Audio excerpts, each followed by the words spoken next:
All right. Well, let's finish up this topic. This is probably the last segment because we've been pausing out fairly regularly. Princess, sit down. She's got fingernails, nails that clack as she prances across the kitchen linoleum or whatever that tile is. So what I'm saying is I had to find a way to make the S4L not just another pattern that I had to just cold hard memorize. Because okay, we start. It's true, you memorize the fact that if you're doing it by patterns, that the G starts on the top of an S2L, so it's 6-7R, then to the bottom of an S3L. But fear not, we're going to play the whole S3L, right?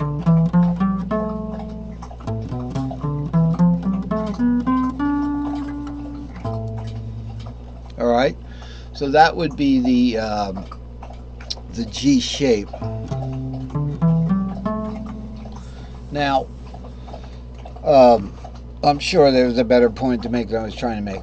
So I came up with this S4L 5/6 substitution, where we can look at the S4L in a new way, where we can put the S4L, which is this, the 7√2, the half step whole, whole step half, whole step half.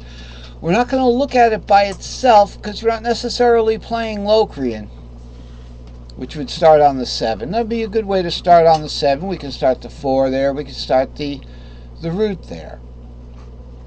Let's start the 4 from the S2L.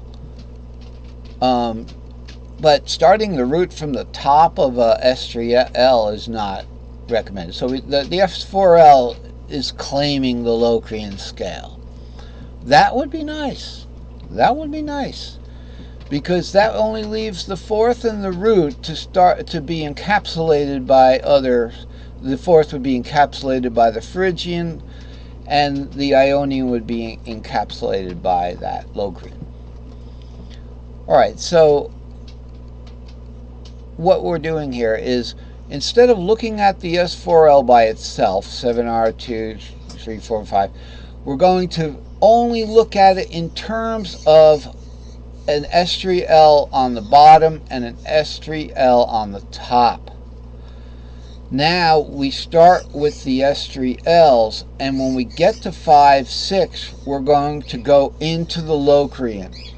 You have permission to go into the S4L Locrian from the 5/6.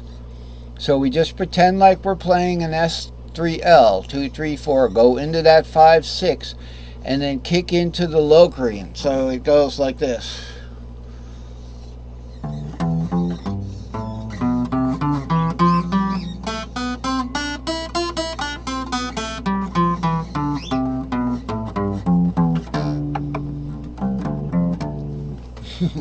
All right, so what you want to be able to do is get into that Locrian so you can, enjoy playing in that mode. Okay, that key would be the key of C, right?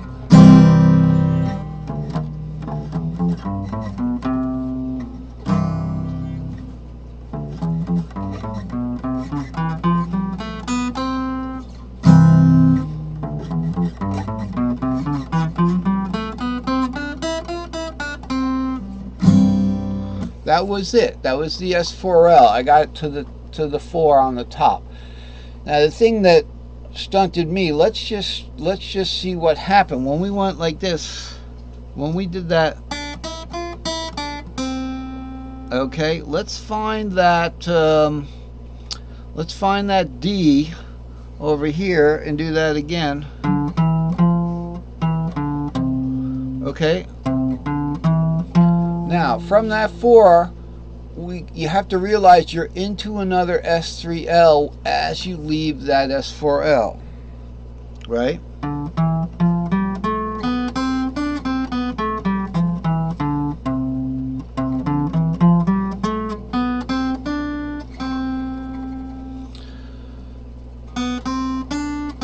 Then the very tippy top would be your S2L. Okay, now let's look at that. We're here again. We worked ourselves into another S3L there because I had brought it down a string. And of course you could look at it as then you could just go into an S2L at that point. 7R2, you can go into a pure S2L. It's easy, you know.